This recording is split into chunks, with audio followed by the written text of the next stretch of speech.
Hello. वो इसलिए कह रहा होगा। Good evening sir. Good evening Avinash, good evening Kuldeep. अभी तो ऑफिस से जा रहा हूँ घर पर का। अच्छा, काफी लेट हो गया है आज। सर आजकल मतलब इतना ना मेरे ऊपर प्रेशर है ना कि रात में 10-10 बजे घर जा रहे हैं हम। अरे भाई, इतना प्रेशर लेके कहाँ जाओगे? क्या करें सर, अब काम है ऐसा मेरे पास, तो मुझे करना पड़ जा रहा है। अब बॉस नहीं है, ज्यादा टेंशन नहीं है। अच्छा, तुम ही बॉस हो? अभी मेरा, हाँ अभी हम ही बॉस बने हुए हैं। रोज रिपोर्ट भेजना है, कहाँ कितना काम हुआ है, तो मेरा दम दिमाग उड़ा हुआ है आजकल सर, इतना काम है। हाँ, होता ही है, होता है, ऐसा कोई वो नहीं है, सबके साथ होता है। इसलिए तो मैं कल मैं मोबाइल बंद करके 3 लेक्चर वीडियो देखा हूँ आपका। इतना भाई बहुत पैसा लग रहा है मेरा। नहीं नहीं नहीं नहीं। हाँ, बिल्कुल, काम तो भाई सबके पास ही ज्यादा ही रहता है। हाँ, तो कल दिन भर मोबाइल का आपका याद था, अभी फिर जाऊंगा सर। अभी बैटरी में थोड़ा कम है सर, हो सकता है मैं डिस्कनेक्ट हो जाऊं। आधा घंटा मुझे लगेगा ज्वाइन हो। तो आज तो हम बेसिकली इनिशियली डिस्कशन करेंगे स्टील स्ट्रक्चर के बारे में, क्योंकि स्टील थोड़ा ही बिल्कुल तो डिफरेंट बोलना टॉपिक था है। ना सर, बोलना आज डिस्कशन स्टील एक्सट्रैक्शन कीजिए, ठीक है ना। हाँ, थोड़ा सा मुझे बोलना था कि जब स्टील एक्सट्रैक्शन डीपली जाएगा तो थोड़ा सा एक दो न्यूमेरिकल का पीपीटी बता दीजिएगा। क्या चीज? इस इससे हम लोग को थोड़ा रिवाइंड हो जाएगा, जो चीज पढ़े तो दिमाग में आ जाएगा। हाँ, मैं समझ नहीं पाया, अविनाश क्या कह रहे थे तुम? इसमें मुझे बोलना था कि अभी स्टील स्ट्रक्चर आप डिस्कशन करोगे, हाँ हाँ। तो इसके बाद स्टील स्ट्रक्चर डिस्कशन में सर एक न्यूमेरिकल, उसका बेसिक न्यूमेरिकल एक पीपीटी के रूप में अगर आप बता देना तो बहुत अच्छा कितना होता, हम लोग स्टील थोड़ा। का? हाँ, स्टील का चलो मैं दिखा दूंगा, बता दूंगा। वैसे तो कोई इतना हार्ड होता नहीं, तुम कोई सी भी किताब उठा के पढ़ लो, सब सेम ही है। मेरे पास डिजाइन ऑफ स्टील स्ट्रक्चर का बुक है, एन सुब्रमण्यम का। हाँ, थोड़ा एन सा आप नहीं सुब्रमण्यम बहुत बढ़िया बुक है। मेरे पास भी है बुक एन सुब्रमण्यम, लेकिन उसकी शायद पीडीएफ नहीं है मेरे पास, जो मैं तुम्हें दिखा सकता नहीं नहीं, बुक है मेरे पास। तो आप वो रिवाइज करा दोगे ना सर, तो फिर हम बुक पढ़ेंगे, थोड़ा सा रिकवर हो हूँ। हाँ, जाएगा, बहुत दिन हो कोई नहीं, गए। तो स्टील में पहले हम डिस्कस कर लेते हैं। पहले तो स्टील में सबसे इम्पोर्टेंट होता है कि स्टील हम यूज क्यों कर रहे हैं, क्यों हम कंक्रीट यूज नहीं कर रहे। और जब हमारा कंक्रीट, स्टील तो वैसे पुराना है कंक्रीट से ज्यादा, ठीक है। पहले स्टील ही यूज करते थे, लेकिन जब कंक्रीट आ गया हमारा 1900 करीब, 1900 से ही शुरुआत हुई है कंक्रीट की। उससे पहले तो स्टील ही स्टील था हर जगह। तो जब हमारे पास कंक्रीट आ गया, तो फिर भी हम स्टील क्यों यूज कर रहे हैं? कंक्रीट सस्ता पड़ता है, स्टील महंगा है, सबको पता है। और ऊपर से स्टील का फैब्रिकेशन, उसकी मूविंग कॉस्ट और ये सब इतनी सारी चीजें इन्वॉल्व होती है, तब भी हम अभी तक स्टील पे ही क्यों अटके हुए, क्यों हम कंक्रीट और पीसीएस ही क्यों नहीं यूज करते? तो सबसे इम्पोर्टेंट तो यही सवाल आ जाता है। तो इसमें जो मेन हमारा डिपेंड करता है स्टील ही क्यों यूज कर रहे हैं, वो सबसे इम्पोर्टेंट होता है उसकी प्रॉपर्टी। कि यस स्टील जो है वो रिवर्सिबल है। मतलब आपने कोई लोड अप्लाई करा, अगर वो इलास्टिक जोन के अंदर है, तो वो अपनी शेप में वापस आ जाएगा। और कंक्रीट के साथ ये नहीं हो सकता। अगर आप कंक्रीट में कुछ भी अप्लाई करोगे, तो कंक्रीट रिवर्सिबल अपनी प्रॉपर्टी नहीं ले सकता, क्योंकि वो तो परमानेंट हो जाएगा कंक्रीट में। लेकिन स्टील के पास क्या है, स्टील पे जो मैं स्क्रीन शेयर करता हूँ।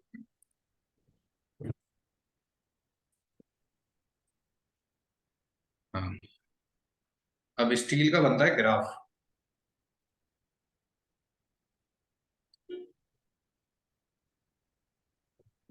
तो जैसे मैं यहां से चालू होता है, ऐसे करके जाता है, फिर यूं होके, और ये हो जाता है। तो इसमें ये पॉइंट जो होता है, ये आता है तुम्हारा इलास्टिक पॉइंट और यील्ड पॉइंट। वाई से रिप्रेजेंट कर सकते हो, और यहाँ पे आता है अल्टीमेट पॉइंट, यू से रिप्रेजेंट करते हो।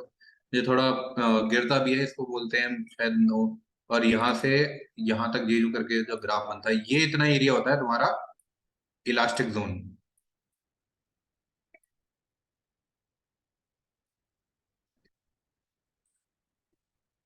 थोड़ा बाउल में मेरे दिक्कत हो रही है। एंड यहाँ से यहाँ तक होता है प्लास्टिक जोन। ये इतना एरिया, ये मेरा जैसे हो गया स्ट्रेन, स्ट्रेन होती है ये, और ये होती है मेरी स्ट्रेस।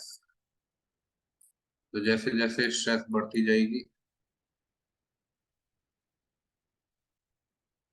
तो इसमें ये फर्क होता है कि स्टील, अगर आप कंक्रीट का ग्राफ देखोगे, अगर याद होगा किसी को, तो वो बहुत सिंपल होता है। वो बस ऐसे जाएगा और ऐसे जाके ऐसे हो जाएगा। तो ये होता है कंक्रीट का। तो कंक्रीट में कुछ वो नहीं आता, बट डायरेक्ट अल्टीमेट पॉइंट ही आता है यहाँ पे। तो ये अल्टीमेट पॉइंट आता है। अब यहाँ से जो शुरुआत हो रही है, वैसे तो यहाँ से नहीं होती, थोड़ा पहले से होती है, यहाँ से होती है, और ये अल्टीमेट आ जाता है। तो स्टील के पास सबसे ज्यादा फायदा ये होता है, स्टील में होता है ये इलास्टिक जोन, तो आप देख रहे हैं ये वाला, ये जो होता है ना इलास्टिक जोन, अगर हम कोई लोड अप्लाई कर रहे हैं, अब हमने स्टील पे एक लोड दिया, लाइव लोड आया, और वो आके चला गया, तो जब लाइव लोड आया वो डिफ्लेक्ट हुआ हमारा स्टील गर्डर, और फिर वापस अपनी ओरिजिनल शेप में आया, और लोड रिलीज हो गया तो वापस अपनी ओरिजिनल शेप में आ गया। परमानेंट डिफ्लेक्शन नहीं हुआ स्टील में। स्टील ने क्या करा, लोड आया अपने आप चेंज हुआ, अपनी डिफ्लेक्शन में गया, और जब लोड चला गया वापस अपनी ओरिजिनल शेप में चला गया। तो ये होती है खासियत सबसे ज्यादा तो यूज करने की, कि स्टील में होती है रिवर्सेबल स्ट्रेसेस, कि वो कभी भी जब लोड अप्लाई करोगे, लोड हटने के बाद वो वापस अपनी जगह पे चला जाता है। बट जो डेड लोड की वजह से परमानेंट थोड़े बहुत डिफ्लेक्शन आएंगे, वो रहेंगी। लेकिन फिर स्टील के बाद दूसरी क्या खासियत होती है, कि वो फिर जब इलास्टिक जोन के जाने के बाद फिर उसका परमानेंट डिफॉर्मेशन खत्म हो जाता है। मतलब वो अब अपनी अपनी ओरिजिनल शेप में वापस नहीं जा सकता। अगर वो यहाँ पहुंच गया तो यहीं रहेगा, लेकिन अब भी वो फेल नहीं करेगा। अब भी वो फेल कब तक करेगा, अल्टीमेट पे जाके, इस पोजीशन पे। तो इस पोजीशन तक जाने में, इस पोजीशन तक आने में हमें ये पता चल जाता है स्टील कब फेल होने वाला है, कब फेलियर देगा, और कितनी कैपेसिटी और बची है। तो जनरली आपने देखे होंगे स्टील ब्रिज फेल करते ही नहीं है। वो सालों, सौ सौ साल और 200 साल अभी तक टिके हुए हैं। स्टील ब्रिज अभी तक कोई भी नॉर्मली फेल नहीं करा है, अनटिल अनलेस कोई एक्सीडेंट हो गया हो, या फिर कोई क्लैमिटी आ गई हो, अर्थक्वेक आ गया हो, या फिर कोई अपना ये फ्लड आ गए हो, उससे हो सकता है। लेकिन नॉर्मली अगर उस पर नॉर्मल लोड लग रहे हैं, अपने डेड लोड लग रहे हैं, और अपने लाइव लोड लग रहे हैं, टेम्परेचर लोड लग रहे हैं, अपने विंड लोड, तो उनसे उस पर कोई फर्क नहीं पड़ता। वो हमेशा स्टील 200 100 साल मजे में चल रहा है। और दूसरा इसका फायदा, ये रिप्लेसेबल, मतलब अगर आप स्टील ब्रिज को उठाएंगे तो उसको आप रिसाइकल कर दो, उसी स्टील को दोबारा प्रोसेस में डाल के दोबारा एक और स्टील गटर बना लो, स्टील प्लेट बना लो। तो रिसाइकलेबल प्रोसेस है। लेकिन होता महंगा है, लेकिन इसके फायदे इतने सारे। लेकिन अगर आपके पास कंक्रीट है, तो कंक्रीट अगर एक बार हमारा अल्टीमेट पे चला गया, मतलब एक बार उसने शेप चेंज करनी चालू करी, तो वो कभी भी वापस अपनी रिवर्स पोजीशन में नहीं आएगा। वो हमेशा परमानेंट होता चला जाता है। तो इसलिए कंक्रीट के ब्रिज जल्दी फेल होते हैं। अगर आप देखोगे अभी इस टाइम इंडिया में जो भी 50 साल का पुराना कंक्रीट का ब्रिज है, उन सब में हमारे क्रैक्स शो होने लगे हैं, डिटोरिएशन होने लगा है उनका। उनके जो अंदर स्टील डला हुआ है उसमें कोरोजन आ गया है, और जो पीटी प्रोफाइल है वो कोरोड हो रही है। शेयर क्रैक है, कहीं पे बेंडिंग क्रैक है, कहीं पे, और कहीं पे बस नॉर्मली क्रैक, कहीं पे तो स्लैब में सुराख भी हो गए। तो बहुत चीजें हो चुकी हैं कंक्रीट में। तो इसलिए कंक्रीट जनरली अवॉइड करते हैं।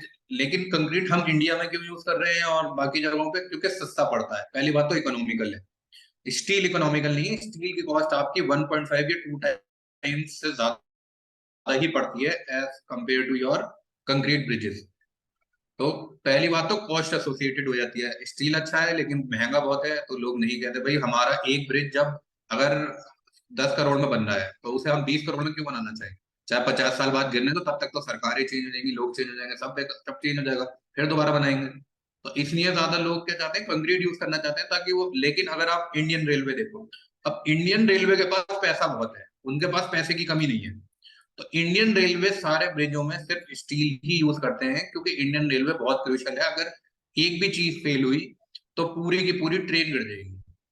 और ट्रेन बहुत लंबी होती है, मतलब एक हल्का सा भी चूक हुई ब्रिज में, तो इस वजह से हम इंडियन रेल में हमेशा हमेशा स्टील ही देखा होगा आपने। कंक्रीट बहुत ही रेयर केस में है। वो भी अब रेलवे में, मेट्रो में यूज होने लगा है। इंडियन रेलवे अभी भी कंक्रीट प्रेफर नहीं करती, वो हमेशा सुपर स्ट्रक्चर स्टील का ही यूज करेगी। सब स्ट्रक्चर फाउंडेशन तो कंक्रीट का ही बना लो, कोई दिक्कत नहीं है, लेकिन सुपर स्ट्रक्चर हमेशा ही स्टील का रहेगा, क्योंकि वो जो स्ट्रेसेस होती है उनको एब्जॉर्ब करता है, और वाइब्रेशन जो आती है उसको भी एब्जॉर्ब करता है। कंक्रीट ये नहीं कर पाता, कंक्रीट फेल होने लगता है जब ज्यादा एक साथ इतना लाइव लोड चलता है, और वो फिर अपनी शेप अपने पुराने ओल्ड उसमें शेप में वापस नहीं जा पाता।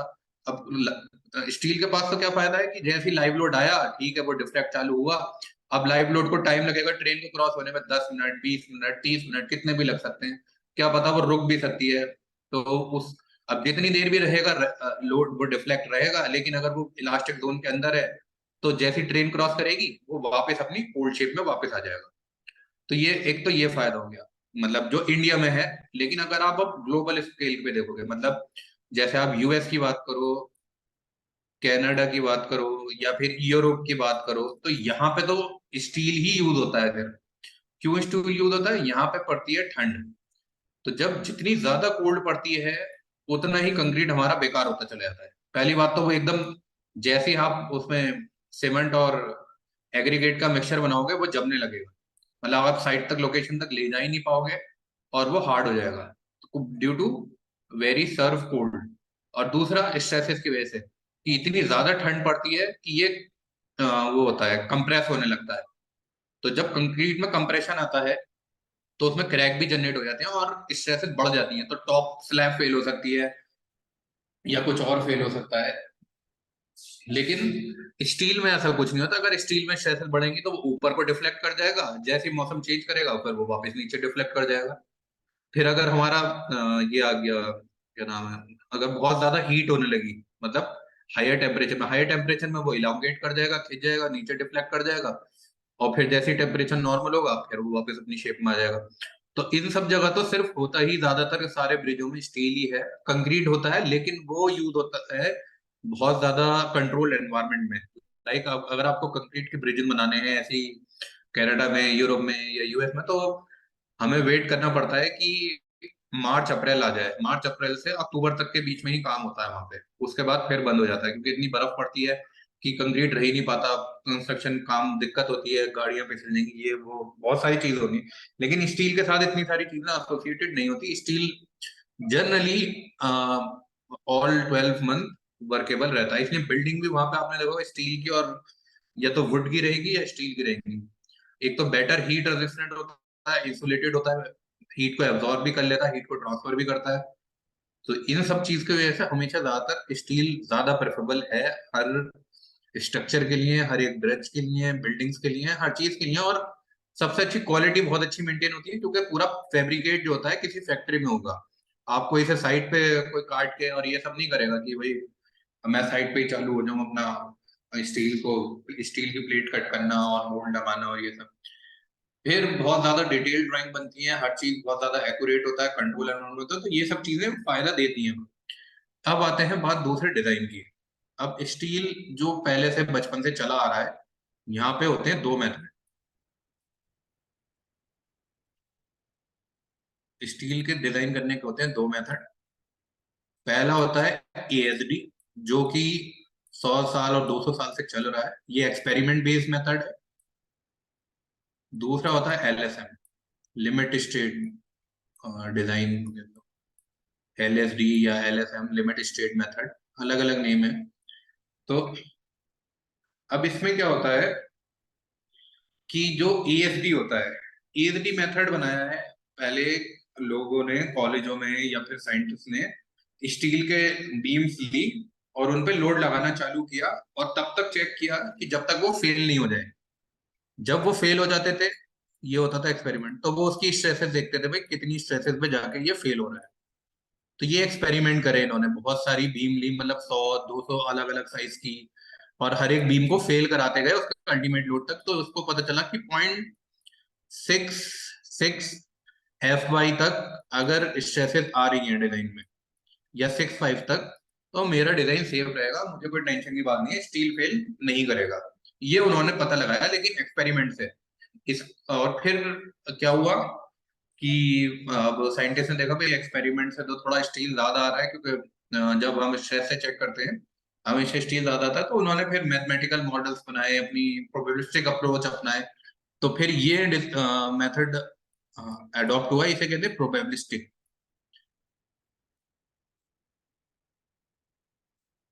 इसमें क्या करते हैं हम, इसमें यूज करते हैं गामा एम का। गामा एम मतलब स्टील जो यील्ड स्ट्रेंथ है हमारी वो 1.15 से डिवाइड कर देंगे उसको। जैसे मेरी एफ आई है, इसको 1.15 से डिवाइड कर दिया, और जो मेरा लोड आ रहा है, लोड में लोड फैक्टर यूज करने लगे, जैसे 1.5 1.35, according to different code, different different combination are available, कि लोड को बढ़ा दिया और जो मेरी स्टील की स्ट्रेंथ है उसको घटा दिया। तो ये निकाला इन्होंने प्रोबेबिलिस्टिक से कि हम अगर इसमें इतने रिजल्ट देखेंगे तो ये आ रहा है, इतनी प्रोबेबिलिटी इसके फेल होने की ये है। तो ये करा इन्होंने एलएसडी में। अब एलएसडी और इसमें जो डिफरेंस आता है वो करीब 10% स्टील सेव होने का आ जाता है, कि अगर हम एलएसडी से डिजाइन कर रहे हैं, बोथ मेथड एक्सेप्टेबल हैं। लेकिन अब क्या हुआ है, जब से लेटेस्ट जो एडवांसमेंट है कोड में, तो वो बोलता है आई एस पर आई एस 800 और I S I R C 112, या आई आर सी 112 नहीं है, आई आर सी 24, दोनों कोड ये बोलते हैं कि हम एलएसडी यूज करेंगे। लेकिन अगर अभी भी आपको रेलवे ब्रिज डिजाइन करनी है, जो हमारा कोड बोलता है आईआरएस, ये आजतो के लिए भी होता है। लेकिन अगर हम ये अमेरिकन रेलवे करेंगे तो वो अरीमा कोड हो जाता है, मतलब उसे AREE में वो रेलवे का होता है कोड।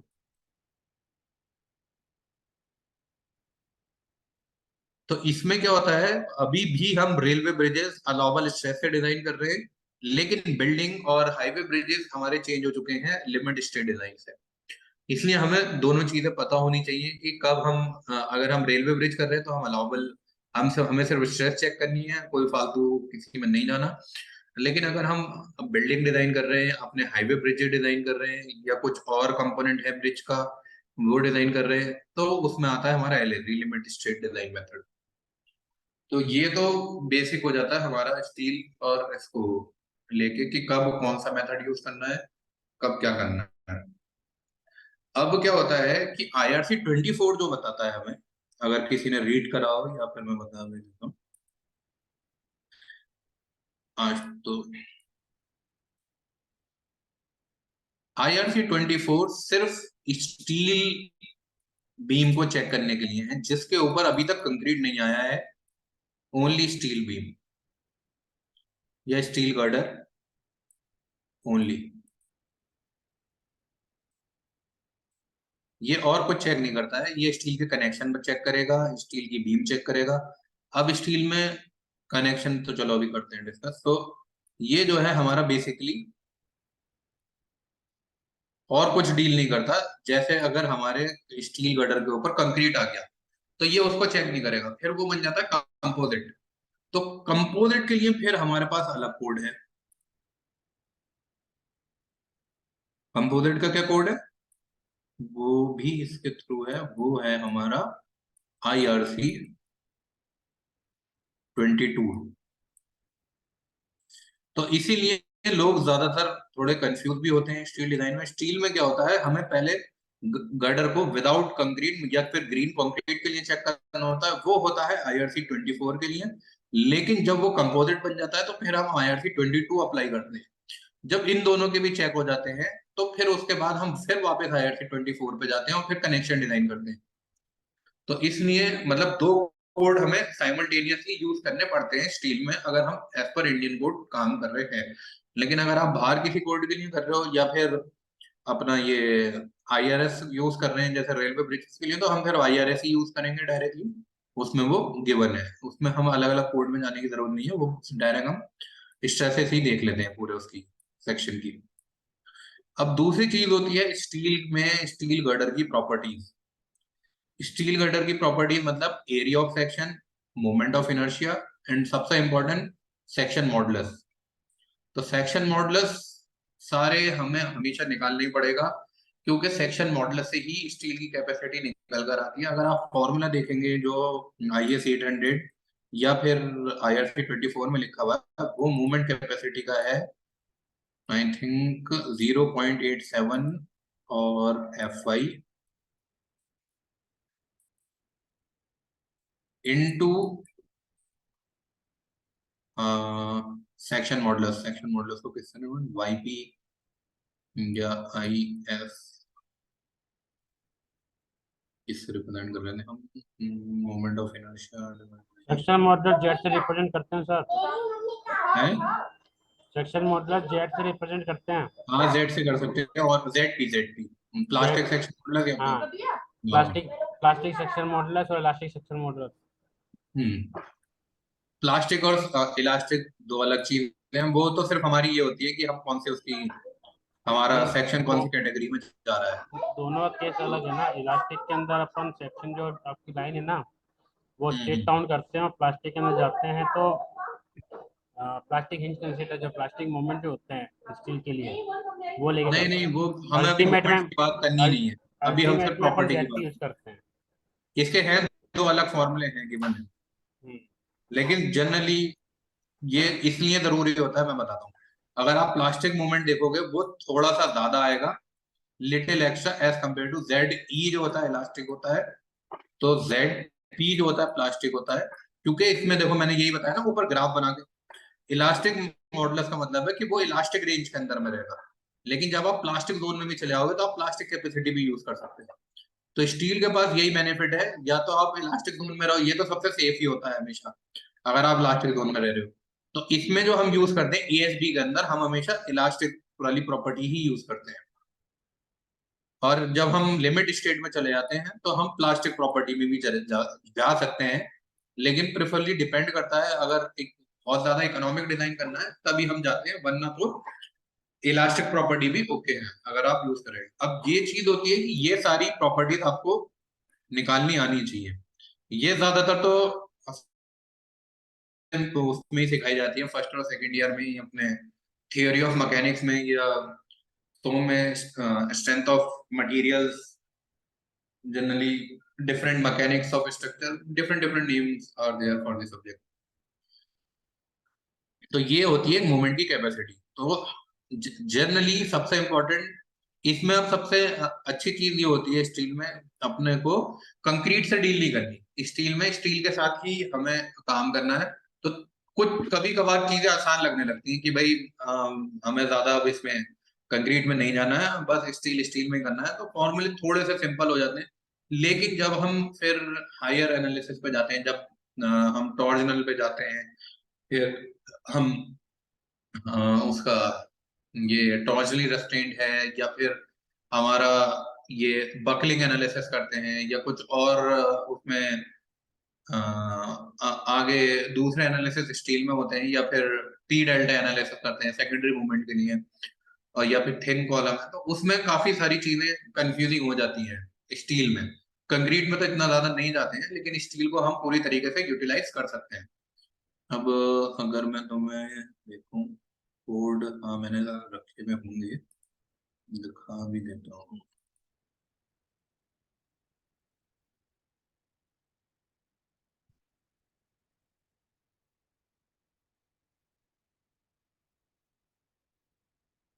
ये होता है IRC-22 जो नया वाला है,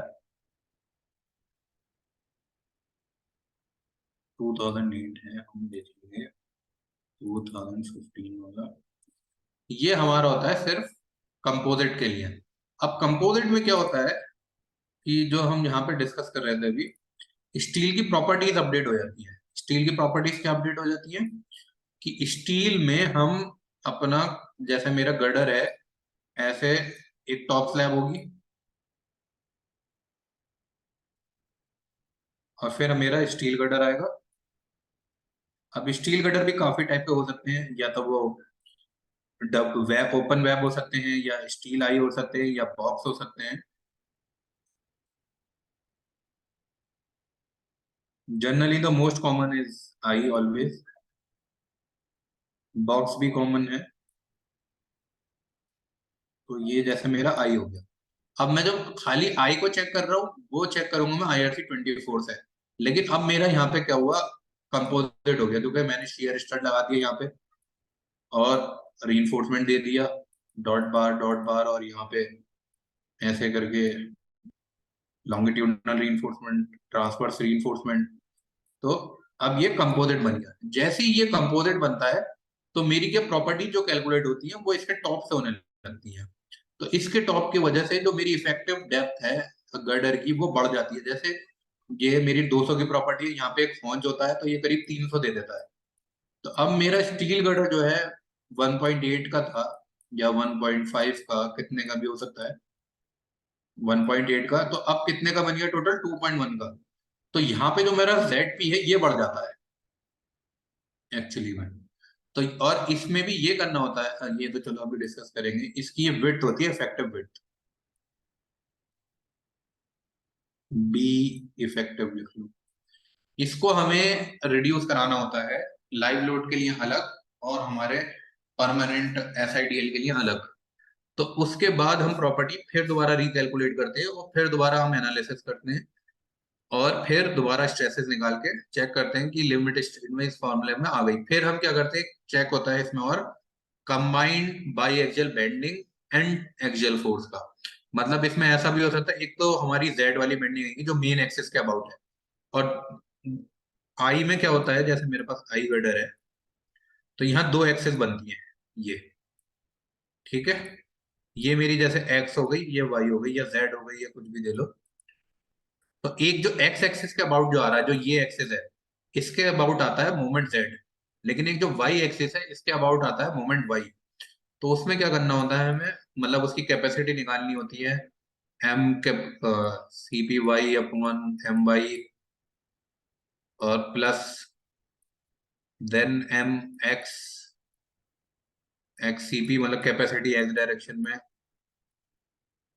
MX plus N capacity in axial force direction में अपॉन डिवाइडेड बाय NED।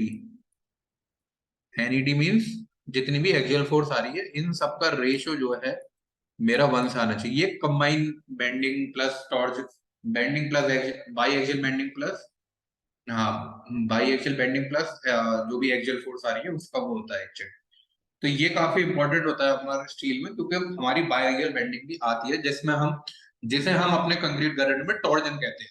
लेकिन स्टील गर्डर में उसका नेम चेंज हो जाता है, बस उसको माइनर एक्सिस डायरेक्शन में बेंडिंग कहने लगते हैं।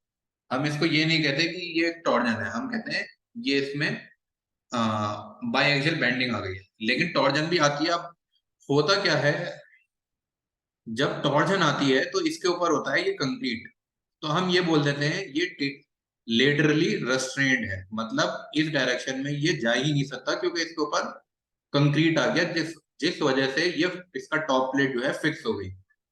तो जब हमारा टॉप फ्लैंज टॉर्जनली रेस्ट्रेन्ड हो जाता है तो हमारी टॉर्जन क्रिएट ही नहीं होती है, बकलिंग होती नहीं है, उसको कहते हैं लेटरल बकलिंग। ग्लोबल बकलिंग भी कह सकते हो, लेटरल टॉर्जन या ग्लोबल बकलिंग भी कहते हैं। और फिर एक होती है लोकल बकलिंग। लोकल बकलिंग में क्या होता है, जो ये वेब होता है ये हल्का सा ऐसे हो जाता है। अगर हमारा वेब बहुत पतला है तो हम इसके लिए फिर स्टिफनर देते हैं, जो कि फिर लोगों को थोड़ा बहुत पता होगा स्टिफनर कब आते हैं, जब वह हमारा लोकल बकलिंग में फेल होने लगता है या वेब के पास इनफ कैपेसिटी नहीं होती, तो हम ऐसे करके स्टिफनर देने लगते हैं। जब या तो थिनर वेब यूज कर रहे थे 12 mm के या 16 mm के वेब यूज कर रहे होते हैं तो हम उसके साथ 6 mm या 8 mm 10 mm के स्टिफनर दे देते हैं। और स्टिफनर भी फिर दो टाइप के होते हैं कि एक तो तुम मिडिल में स्टिफनर दोगे और एक एंड बेयरिंग पे दोगे। तो एंड बेयरिंग के ज्यादा स्टिफनर्स होते हैं और जो बाकी होता है उसमें कम होते हैं। अब अगर तुम डिजाइन मैथोलॉजी पढ़ोगे स्टील गर्डर की, या अविनाश तुम किताब उठा के देखोगे, मैं वैसे ही बता देता हूँ, मुझे तो थोड़ी याद है किताब, उसमें दो मेथड के बने डिजाइन के। अब स्टील गर्डर को भी डिजाइन करने के मेथड है, एक है सिंपल पोस्ट क्रिटिकल मेथड, लेकिन उससे कुछ फर्क नहीं पड़ता है, ये बस किताब बोलता है। एक दूसरा है टेंशन फील्ड।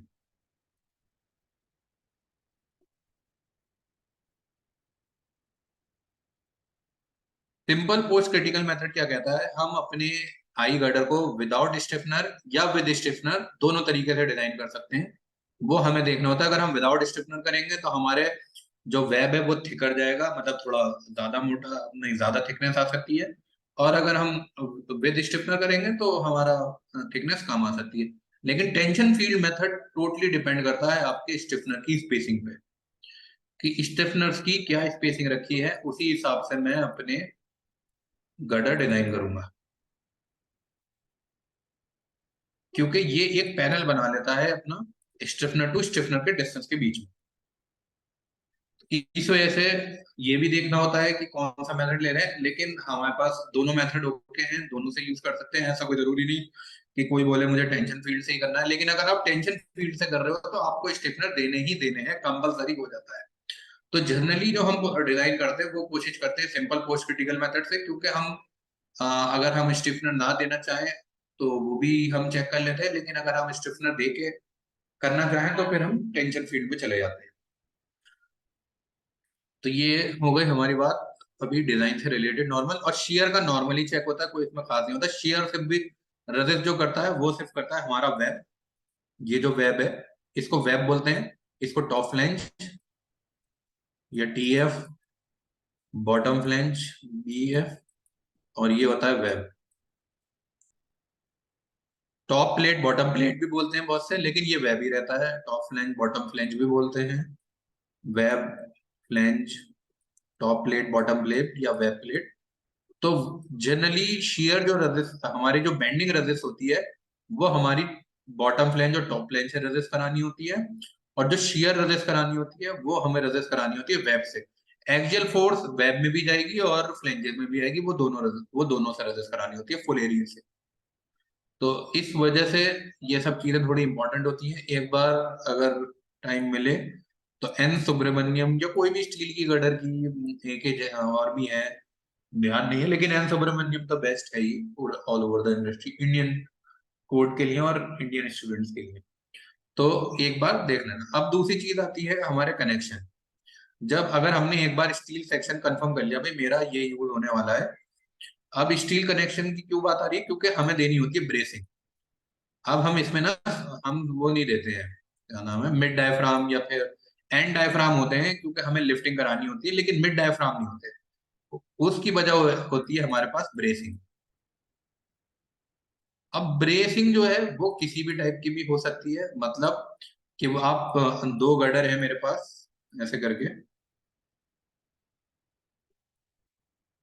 तो या तो मैं यहां से ऐसे एक्स करके ब्रेसिंग दे दूं, ये होती है एक एक्स।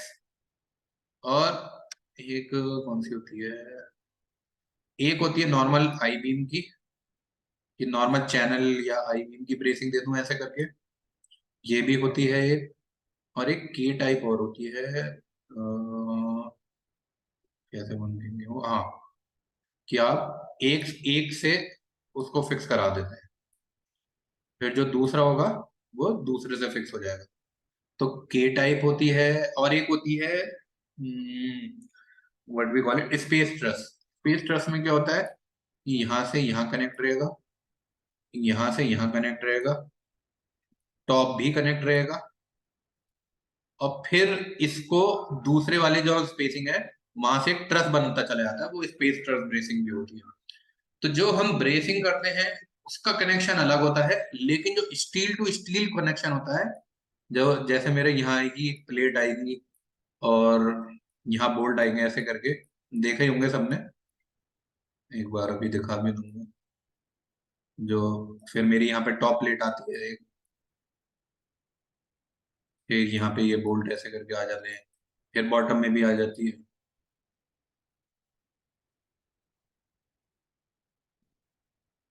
ऐसे ऐसे। तो ये जो होता है, जो हम बीम टू बीम कनेक्ट कर रहे हैं और कोई हम लूज नहीं करने आते हैं मोमेंट और शेयर को, तो इसको बोलते हैं रिजिड कनेक्शन। क्या बोलते हैं, रिजिड और मोमेंट कनेक्शन,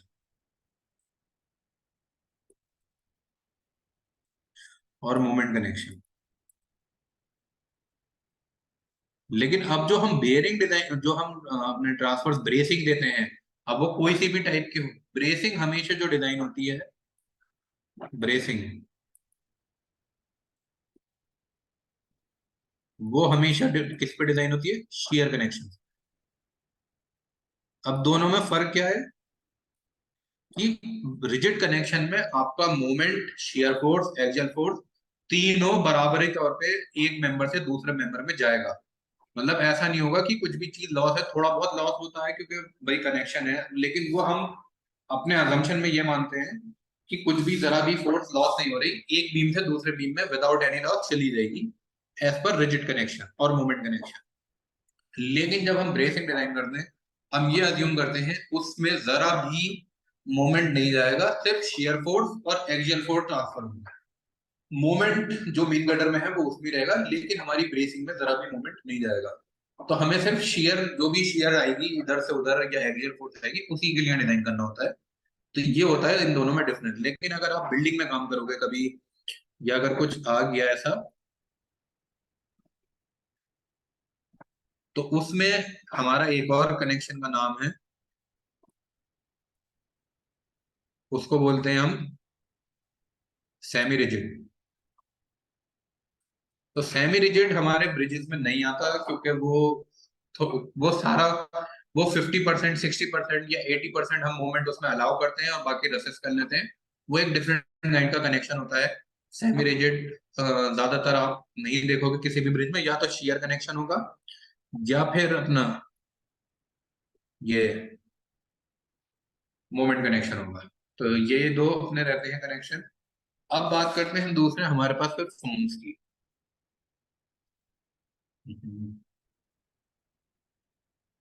वन मोमेंट। अब जो हमारे पास स्टील ब्रिजेस हैं, उसमें भी काफी टाइप होते हैं। मतलब ऐसा नहीं है खाली आपने आई गटर, तो एक समझ में आ ही गया कि आई गटर दे दिया। अब लॉन्गर स्पैन के लिए क्या होता है, फिर हमारा ट्रस आ जाता है, जो ऐसा दिखेगा एक तरीके से, लेकिन यहाँ पे एक तरीके से ट्रस होते हैं बने में। फिर हमारा बो स्ट्रिंग गटर आ जाता है। बो स्ट्रिंग गटर बना जाता है,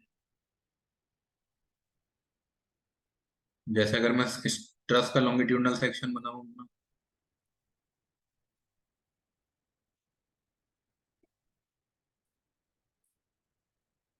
लेकिन आप ये कंक्रीट के साथ नहीं कर सकते कि ट्रस, कंक्रीट की ट्रस बहुत पहले होते थे, लेकिन अब तो नहीं होते कहीं भी यूज।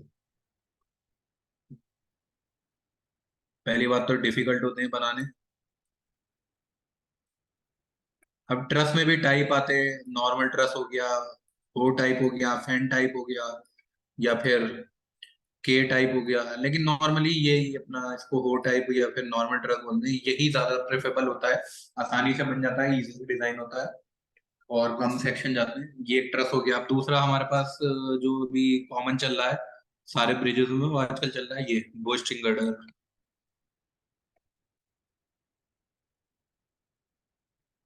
तो बो स्ट्रिंग गर्डर में क्या होता है, एक आर्च बनती है, फिर ये बॉटम टाई बीम से कनेक्ट होती है, और यहाँ पे ऐसे करके टेंशन रॉड या केबल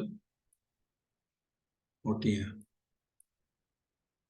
तो ये अभी इंडिया में तो काफी ज्यादा आप देख रहे होगे हर जगह, रेलवे ब्रिजेस में या नॉर्मल ब्रिजेस में। ट्रस रेलवे ब्रिजेस में बहुत ज्यादा कॉमन है, या अनटिल कोई 100 मीटर से ज्यादा स्पैन हो और आपके पास कोई ऑप्शन ना हो, तो ट्रस में जाते हैं। वरना तो आजकल बो स्ट्रिंग गर्डर भी बहुत कॉमन है। और फिर अभी दूसरा एक वो आ गया है, नेटवर्क टाइड आर्च। वो उसमें आर्च ही बनती है, लेकिन जो हमारी इसकी जगह क्या होता है, एक नेटवर्क बनाते हैं।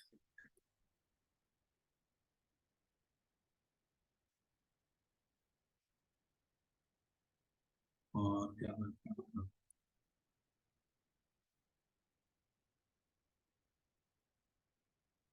इस तरीके से कुछ अरेंजमेंट रहता है, इसको बोलते हैं नेटवर्क टाइड आर्च।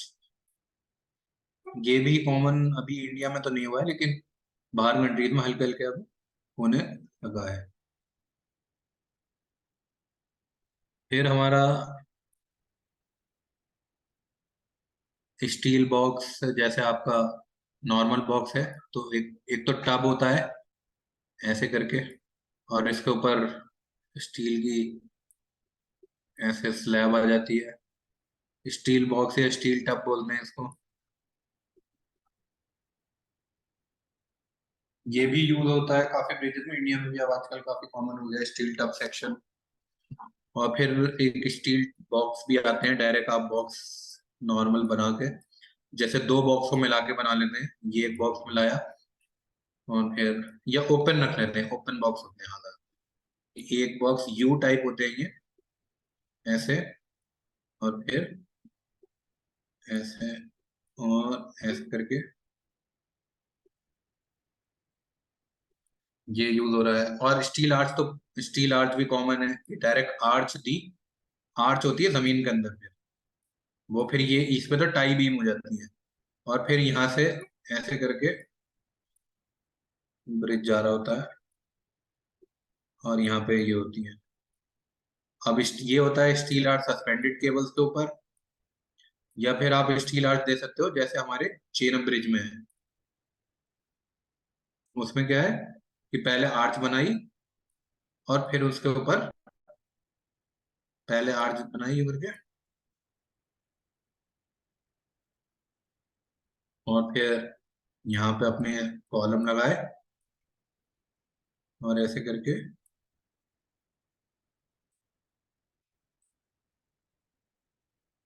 ये डिपेंड करता है, या तो आप आर्च से सस्पेंड करा सकते हो या फिर अपने जैसे, क्योंकि यहाँ पे वो होता है ना वैलीज या रिवर जिसमें आप कॉलम कर ही नहीं सकते हैं, उसमें सबसे बेस्ट तो ये आर्च ही होता है। तो ये इतने टाइप के हमारे पास स्टील के ब्रिजेस आ जाते हैं, जो कि हम ज्यादातर जो सबसे कॉमनली यूज हो रहे हैं वो तो आई गडर है, ट्रस है, बो स्ट्रिंग गडर है, ये तीन अभी इस टाइम तो सबसे ज्यादा चल रहे हैं। और बो स्ट्रिंग तो सबसे ज्यादा, आई से भी ज्यादा बो स्ट्रिंग गडर चल रहा है आजकल।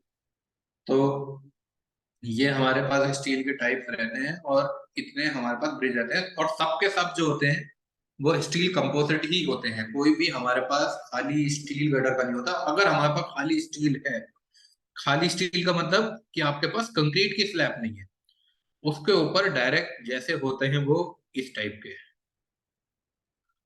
ऐसे, और ये मेरी स्टील है। तो ये टॉप अगर मेरी प्लेट स्टील की है, मतलब क्लोज बॉक्स हो गया मेरे पास, अब कंक्रीट नहीं है, कंपोजिट नहीं है, सिर्फ स्टील का, इसको बोलते हैं ऑर्थोट्रॉपिक। तो ये तो हमारे इंडिया में कहीं शायद है ही नहीं, ऑर्थोट्रॉपिक स्टील डेक ब्रिजेस बहुत कम ही यूज होते हैं ये। शायद हाँ एफओबी में रहते हैं, लेकिन एफओबी में तो स्टील की प्लेट रख देते हैं। लेकिन अभी आजकल थोड़े जो केबल स्टे एफओबी डिजाइन हो रहे हैं उनमें जाके अब ये यूज करने लगे हैं steel deck.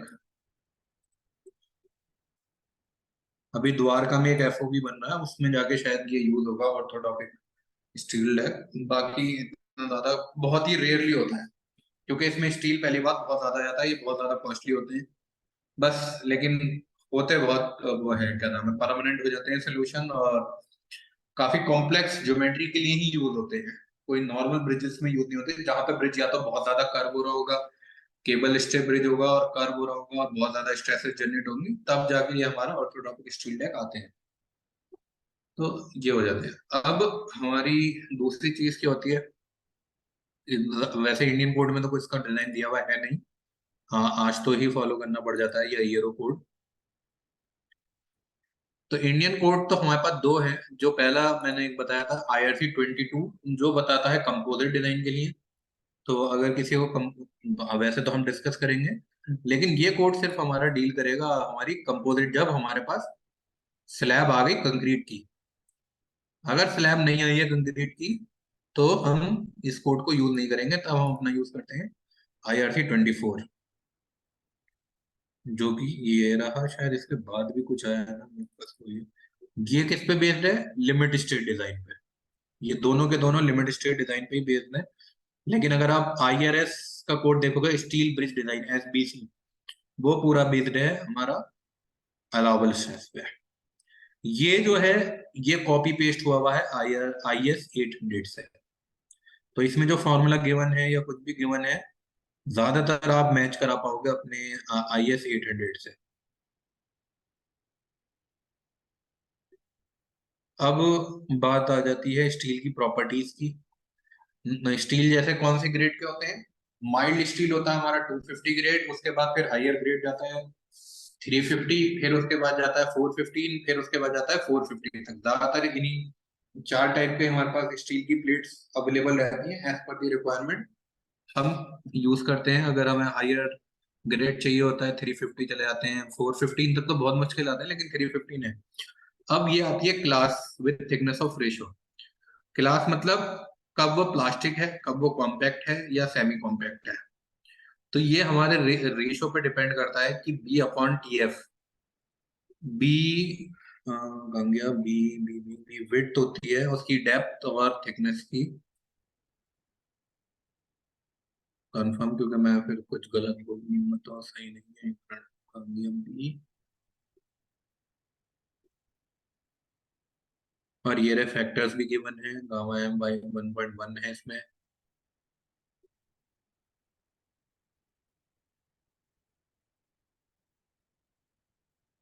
B B B ये तो कोड है।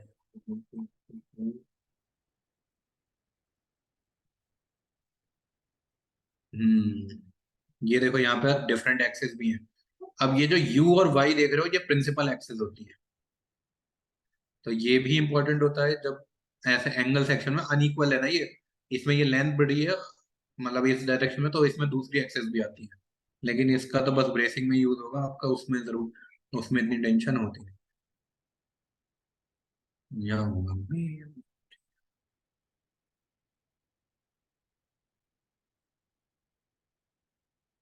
देख रहे हो कि इतने सारे तो हमारे सिर्फ नेमिंग चल रही है 4-5 पेजों में। हाँ, width of element b upon which page 19।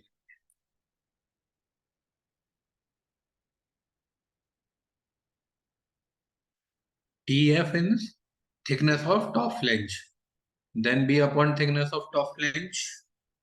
अगर वो मेरा 9.4 ई से उसमें आ रहा है, कम में आ रहा है, तो मैं उसे मान लूंगा प्लास्टिक। अब वो अगर 9 ई क्या होता है मेरा, एफ वाई, उसकी यील्ड स्ट्रेंथ।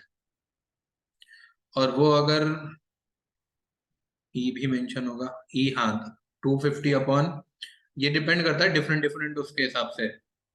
हाँ हाँ, ये रेशो आता है 250 अपॉन एफ वाई, मतलब एफ वाई क्या होता है मेरा, यील्ड स्ट्रेंथ, और उसका अंडर रूट। तो ये अगर मेरा उससे कम आएगा तो बहुत अच्छा है, प्लास्टिक रेंज तक जा सकता हूँ। फिर मैं कॉम्पैक्ट है तो फिर मैं प्लास्टिक और कॉम्पैक्ट के बीच में होता है, इसमें भी जा सकते हैं। सेमी कॉम्पैक्ट भी यूज कर सकते हैं इसको भी। इस ये सबसे थिकर सेक्शन देगा आपको, ये मीडियम देगा, ये इकोनॉमिकल देगा। लेकिन इसके बाद एक और आता है सिलेंडर, जो कि हम ब्रिजेस में यूज नहीं करते, वो बिल्डिंग में होता है।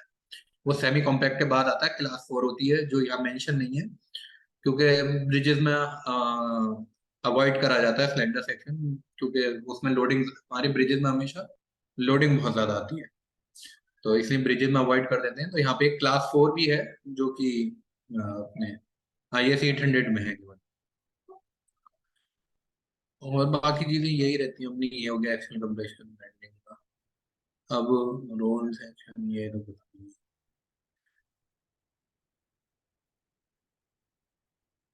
ठीक है, और क्या मतलब है फिर, एक बार ये चीजें पता होनी चाहिए हमें। ये ISMB ISHB ये ISHB होती है, ये रोल्ड बीम होती है। रोल्ड बीम का मतलब होता है जो डायरेक्टली मैन्युफैक्चरिंग प्लांट से बनकर आ रही है। मतलब कि ये पूरी की पूरी आई बीम हमारी एक ही बार में मोल्ड हो रही है, हम डिफरेंट डिफरेंट प्लेट्स को एक साथ वेल्ड नहीं कर रहे हैं, तो उनको बोलते हैं रोल्ड सेक्शन। तो इसमें ये होगा, हो जाती है I beam, channels, square hollow sections, और rectangular hollow section, circular hollow section, angles, tees, double angles. अब ये आते हैं built up section. Built up section मतलब प्लेट आएंगी अलग अलग, उनको जोड़ेंगे हम यहाँ पे वेल्डिंग से, तो ये एक आई बन जाता है। एक ये टीवी, ये जब आई के ऊपर हम चैनल सेक्शन रख देते हैं, या ये बॉक्स यूज करते हैं। और ये भी, ये हमारे रोल्ड सेक्शन है, लेकिन इसमें ऐड कर रहे हैं, टी के साथ प्लेट ऐड कर दी, टी के साथ प्लेट ऐड, फिर टी के साथ 2 प्लेट ऐड। तो स्टील के साथ तो हम कुछ भी कर सकते हैं, किसी के साथ कुछ ऐड कर दिया, किसी के साथ कुछ। अब यहाँ पे डेप्थ ऑफ ब्रिज जो डिसाइड करनी होती है उसका भी दिया हुआ है। अगर हम ट्रस के लिए कर रहे हैं तो इफेक्टिव 1/10 लेते हैं, लेकिन इसमें इफेक्टिव स्पैन क्या होता है, एक ब्रेस से दूसरी ब्रेसिंग। इसमें पूरा वो नहीं देखना होता हमें कि एक जगह से दूसरी जगह कितना है। और अगर हम रोल्ड स्टील जॉइंट जैसे लाइक प्लेट गर्डर 1/25 ले सकते हैं। तो डिपेंड करता है कौन सा प्लेन है। वैसे और भी कम जा सकते हो, ऐसा कुछ नहीं है। 20 भी यूज कर सकते हैं, 15 भी, या इससे ज्यादा। लेकिन वो इससे ज्यादा जाओगे तो वो फिर डिफ्लेक्शन में फेल करने लगेगा। ये हो जाती है चीजें। कैम्बर एम्बर तो बाद में करेंगे डिस्कस। अभी तो screw bridges bearing I think ये सब तो और जाए तो कुछ। हाँ अब, हाँ एक चीज और होती है, कनेक्शंस। कनेक्शंस में क्या होते हैं मेरे, मैंने अभी बताया था रिजिड होते हैं, शियर होते हैं, और अपने सेमी रिजिड होते हैं। तो वेल्ड कनेक्शन, अब उसमें भी ये होते हैं, क्या वेल्ड होंगे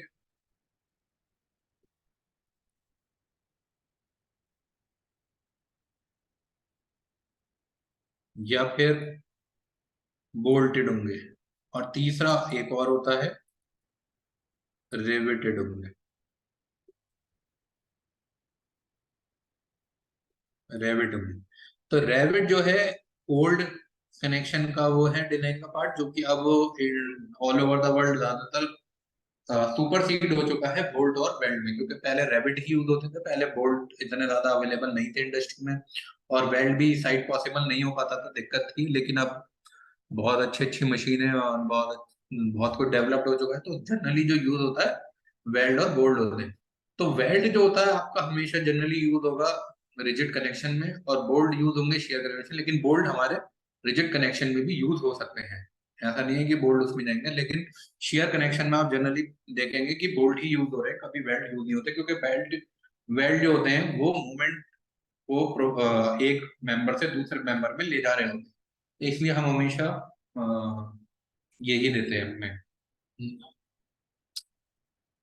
बोल्टेड कनेक्शन ही देते हैं। तो अब इसमें भी टाइप आते हैं कि बेल्ट कैसे कैसे होते हैं, ये भी बड़ा लंबा टॉपिक है। लेकिन हम तो ज्यादातर बट वेल्ड यूज करते हैं या फिर फिलेट वेल्ड यूज करते हैं।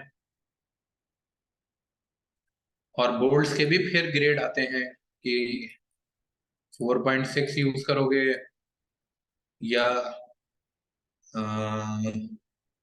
High strength friction.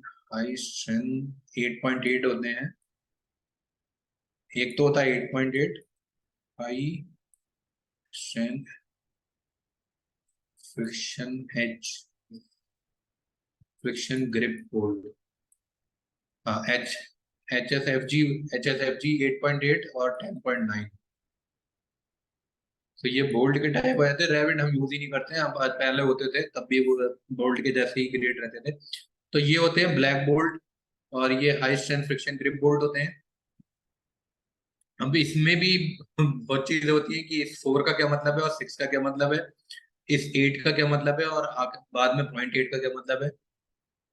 तो ये सारी चीजें भी हमें देखनी पड़ती हैं फिर। और ये हो गया, ये हो गया स्टील में। और क्या बचा अपने पास, स्टड बेयर ब्रेसिंग डिजाइन देख लिया, पैनल स्टेपलर हमने सभी डिस्कस। इतना ही आएगा। और शियर स्टड आते हैं जो कि कंपोजिट बनाएंगे, मतलब जो यहाँ पे प्लेट रखी होगी या कुछ भी होगा हमारे स्टील गर्डर और हमारी कंक्रीट स्लैब को कंपोजिट बनाते हैं। कंपोजिट का मतलब क्या होता है, किसी को पता है? कंपोजिट का मतलब होता है कि जो मूवमेंट हमारे इसमें आ रहे हैं कंक्रीट में, वो वही डायरेक्ट हमारे स्टील गर्डर में सप्लाई होने चाहिए, कि उन दोनों के बीच में रिजिड कनेक्शन बनना चाहिए। इसलिए हम उसको शियर स्टड प्रोवाइड कराते हैं। तो शियर स्टड का यही काम होता है कि स्टील और कंक्रीट को कंपोजिट बनाना, कि वो एक साथ बिहेव करें जब भी कोई मूवमेंट आए। तो और ये तो हो गया, ये ठीक है ठीक है। ठीक। तो अब हम ये तो डिस्कस कर लिया हमने। कोड देख लेते हैं, कोड तो कुछ नहीं है, जब डिजाइन करेंगे तभी काम होगा कोड तो। बाकी तो बाकी चीजें बहुत रहती हैं पहले, अब आजकल तो बहुत सिंपल हो गई है। पहले लेसिंग, बटन अप सेक्शन, बैटनिंग, ये सब यूज होती थी, लेकिन अब you can not see very much these thing. फिर डिफरेंट डिफरेंट चीजें आती हैं कि अगर कंप्रेशन मेंबर को डिजाइन करना है, फिर आपको बेंडिंग मेंबर को डिजाइन करना है, फिर बेंडिंग प्लस कंप्रेशन के लिए डिजाइन करना है, जो मैंने दिखाया था, कंबाइन चेक।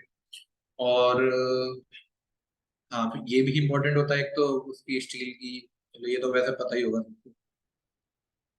थोड़ा सा ये जो रहता है कि मेरा कब पिन है, कब फिक्स है, कब फ्री है, कब रोलर है, तो उसके हिसाब से मेरी इफेक्टिव लेंथ जो चेंज होती है। ये तो कॉलम के लिए, सबके लिए सेम ही रहता है। तो ये स्टील के लिए भी बहुत ज्यादा यूज होता है, कंप्रेशन मेंबर के लिए। तो ये ज्यादातर तो आप IRC 24 में ही देखोगे ये सारी चीजें। फिर बेंडिंग का रहेगा, एक्सियल का रहेगा, कंपोनेंट आ जाएंगे, design for beams and plate girders आ गया, अब ये बेंडिंग के लिए होंगे। लेकिन मोस्ट इंपॉर्टेंट हमेशा स्टील में उसकी प्रॉपर्टी ही रहेगी, कि बार बार प्रॉपर्टी निकालनी पड़ती है हमें, फिर अप्लाई करनी पड़ती है। और इसमें कुछ टाइम इम्पोर्टेंट बताने है।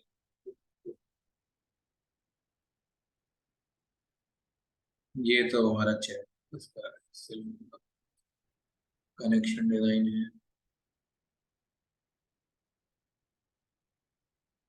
फिर ये टॉर्जन बकलिंग जो मैंने बताया था वही है। और इसमें भी कुछ नहीं है, ये तो नॉर्मल है, ये आला रीड करोगे तो इतना है नहीं।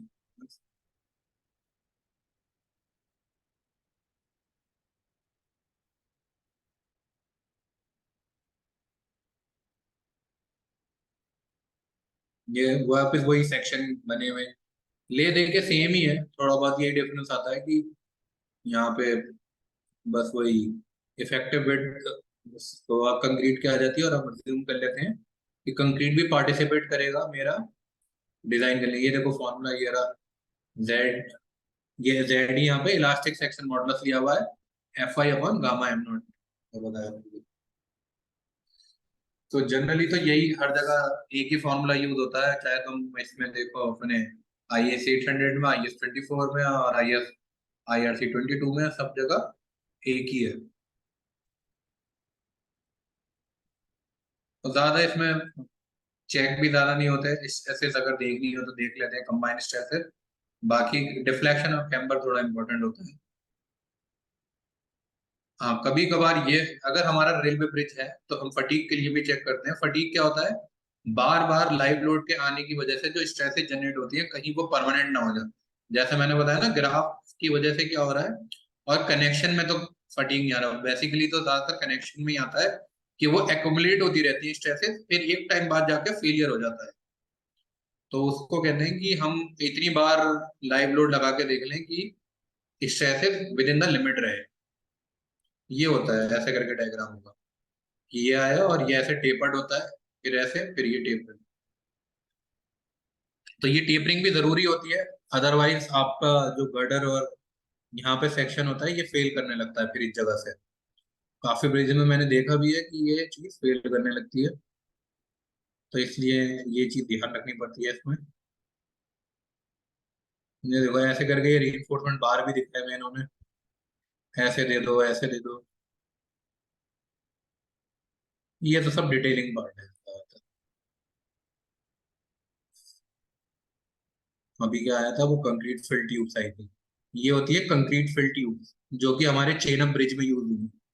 अगर पता ही होगा चेनअप ब्रिज का तो लोगों को, कि उसमें जो ट्रस बनाया गया है, उसमें स्टील के अंदर कंक्रीट है, कंक्रीट फिल ट्यूब्स है वो। तो ये तो बेस्ट होता है कंप्रेशन और बेंडिंग के लिए, डिजाइन करने के लिए। इसे बोलते हैं कंक्रीट फिल हॉलो सेक्शन। बहुत कम ही यूज होते हैं, अनटिल अनलेस कोई बहुत ज्यादा बड़ा या हैवी स्ट्रक्चर हम डिजाइन कर रहे हो। तो जैसे चेन ब्रिज बहुत बड़ा है, 1.4 किलोमीटर, अराउंड 1.3 किलोमीटर का स्पैन है उसका टोटल। तो इसलिए वहां पे यूज हुआ है आर्च में, और तो कुछ नहीं, यही सब है। तो अब तक इसमें कोई डाउट है तो फिर हम कल से पूरे हम अपनी ये चालू करेंगे। modeling and everything. So anyone has any doubt up to this point?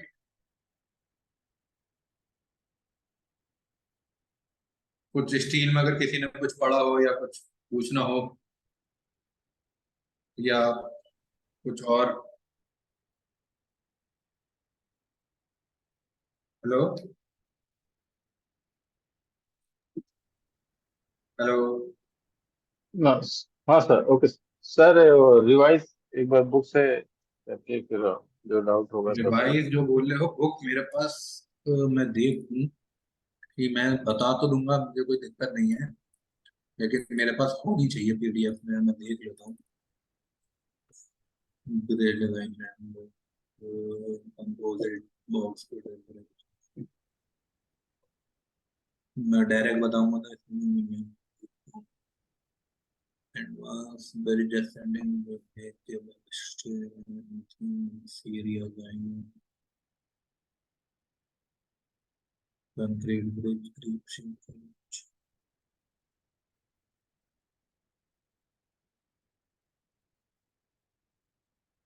एक बार देखता हूँ इसमें क्या है, ये इंडियन कोड है या पश्तो है?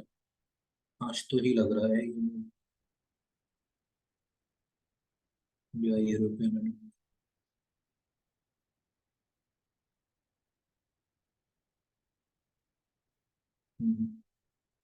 Something code.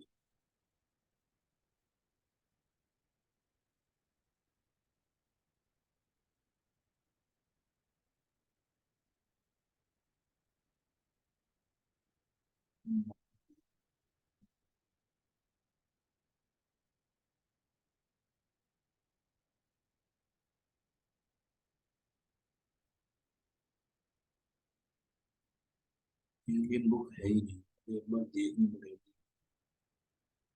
बॉल्स आता आज तो एकदम समझ में आएगा नहीं। ये भी कंपोजिट कंस्ट्रक्शन डिजाइन ग्राउंड है।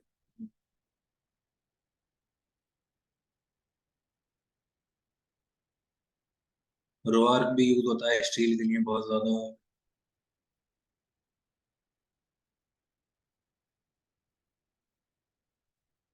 है नहीं यार मेरे पास किताब, किसी के पास हो ना मुझसे बता दो, पीडीएफ अगर एनसीडब्ल्यू बनेगी, या मैं नेक्स्ट क्लास में देखता हूँ, या फिर थोड़ा अभी चालू करेंगे हम नेक्स्ट क्लास में, तो जैसा अगर मुझे किताब मिल जाती है तो उसके थ्रू भी मैं बता दूंगा कैसे क्या क्या करना होता है, ओके सर। उससे थोड़ा और ज्यादा क्लियरिटी आ जाएगी। लेकिन अभी मुझे किताब मिल नहीं रही है, मुझे देखना पड़ेगा कहीं, इसमें तो नहीं है, एक जगह और देखूंगा तो शायद मिल जाए, वरना हम जैसे जैसे आगे बढ़ेंगे, क्योंकि स्टील थोड़ा डिफरेंट होता है एज पर योर कंक्रीट। अगर तुमने कंक्रीट की प्रैक्टिस करी भी है तो स्टील थोड़ा तुम्हें लगेगा ये तो अलग काम कर रहा है, सेम नहीं लगता है स्टील। डिजाइन एनालिसिस लगभग सेम हो जाता है, लेकिन उसमें ब्रेसिंग में चेंज आ जाता है। बाकी चीजें ग्रिलेज, हम जो आई गटर का जो अभी हमने पीसीएससी गटर में जो बनाया वैसे ही बनेगा, लेकिन चीजें काफी इन्वॉल्व होंगी। I will teach you, may be example जो दूंगा मैं किताब से कोशिश करूंगा कि बता दूं, और किताब नहीं देगी तो उससे थोड़ा और क्लियरिटी आ जाएगी। स्टील अच्छा होता है, अगर आप कहीं इंटरव्यू में बोलते हैं कि मुझे स्टील आता है तो उससे काफी इफेक्ट पड़ता है, क्योंकि ज्यादातर लोगों को स्टील आता नहीं है, क्योंकि स्टील में मिलते ब्रिज कम ही होते हैं और हर किसी को मिलता नहीं है काम करने को स्टील में जल्दी। और स्टील है भी बहुत बड़ी, अलग एक तरीके से अलग दुनिया टाइप है वो। ठीक है, तो हम नेक्स्ट में क्लास में कल करेंगे डिस्कस, तो okay then we will have. Okay, bye.